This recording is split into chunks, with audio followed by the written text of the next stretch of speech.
What is the ultimate recipe for building a human mind? If you ask 8 different countries this question, you will get 8 completely contradictory answers. In some places, your entire future is determined by a single terrifying exam.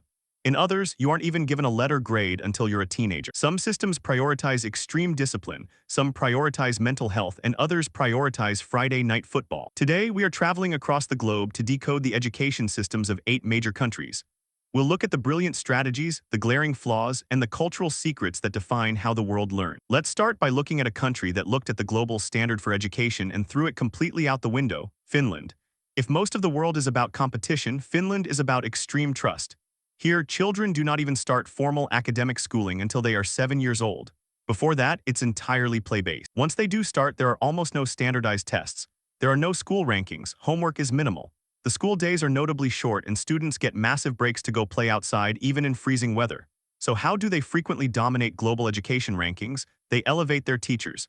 In Finland, teaching is as prestigious as being a doctor or a lawyer. Every teacher must have a master's degree, which is fully paid for by the government. Because the government knows the teachers are absolute experts, they don't force them to follow rigid national curriculums. They trust them to teach how they see fit. The Finnish philosophy is simple: let kids be kids, reduce their anxiety, and they will naturally want to learn. However, some argue this relaxed, egalitarian approach works beautifully for a small, wealthy, homogeneous nation, but would instantly collapse in a massive, hyper-competitive economy. And if you want to see what a hyper-competitive economy looks like, you look to South Korea. South Korea took a war-torn nation in the 1950s and transformed it into a global economic powerhouse in a few decades. Their weapon of choice? A relentless, borderline obsessive dedication to education. In South Korea, the school day doesn't end when the sun goes down. Most students leave their regular public school and head straight to Hagwon's expensive private evening academy. It is entirely normal for teenagers to study until midnight, sleep for 5 hours, and do it all again. Everything culminates in a single day in November: the Suneung, South Korea's university entrance exam. This 8-hour marathon test is so culturally monumental that the entire country alters its reality for it.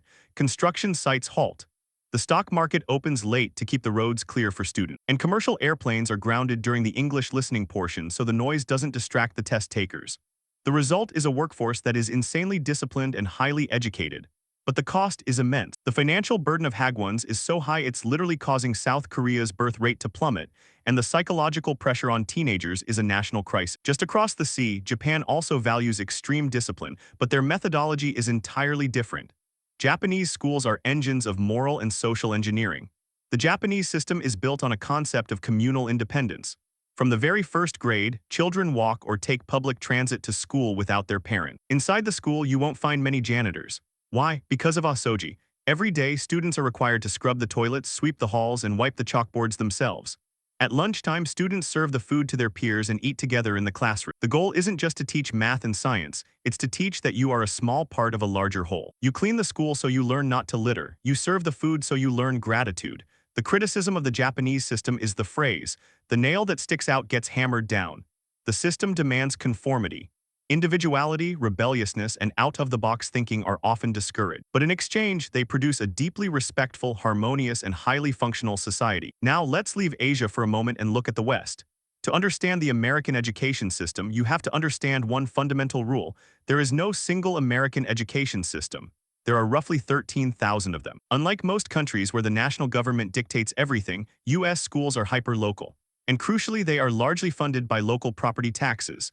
This creates the infamous zip code lottery. If you live in a wealthy neighborhood, your public school might have a robotics lab, an Olympic-sized pool, and MacBooks for every student. Drive 20 minutes into a lower-income neighborhood and the school might be struggling to buy up-to-date textbooks.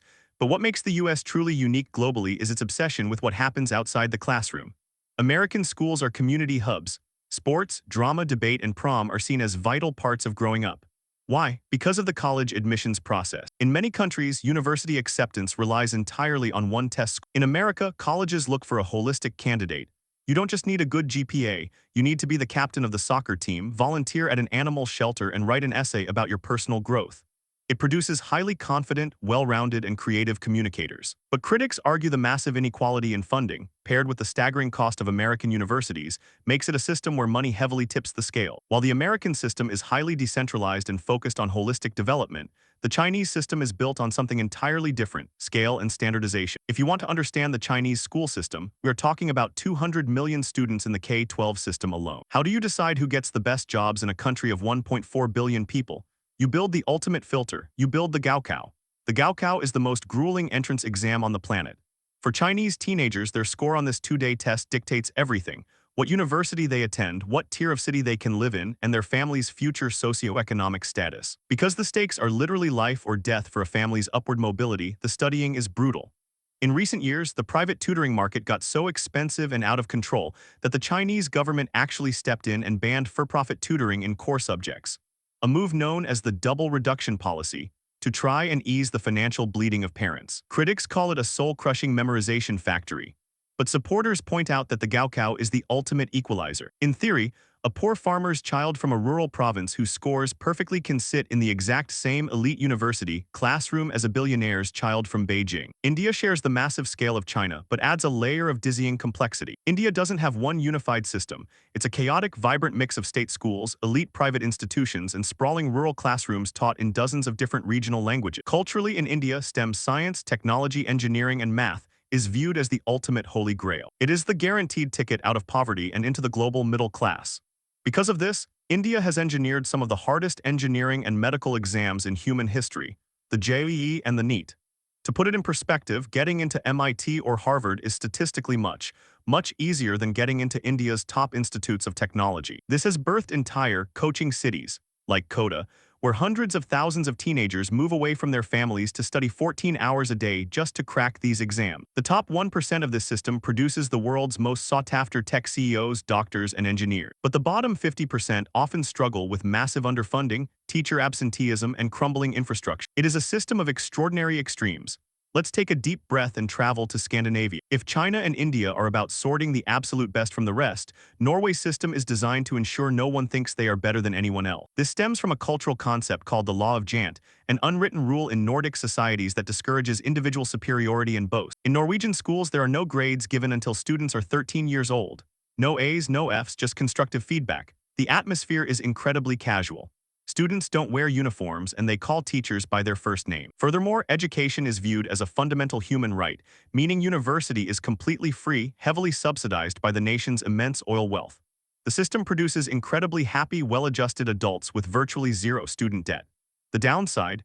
Critics inside Norway sometimes complain that the system is too anti-competitive. Exceptionally gifted students can sometimes feel understimulated because the curriculum is heavily geared toward keeping the middle of the pack moving forward together. Finally, we arrive in a country that is roughly the size of a single city, yet consistently crushes the rest of the world in math, science, and reading: Singapore. Singapore treats education like a finely tuned, ruthlessly efficient algorithm.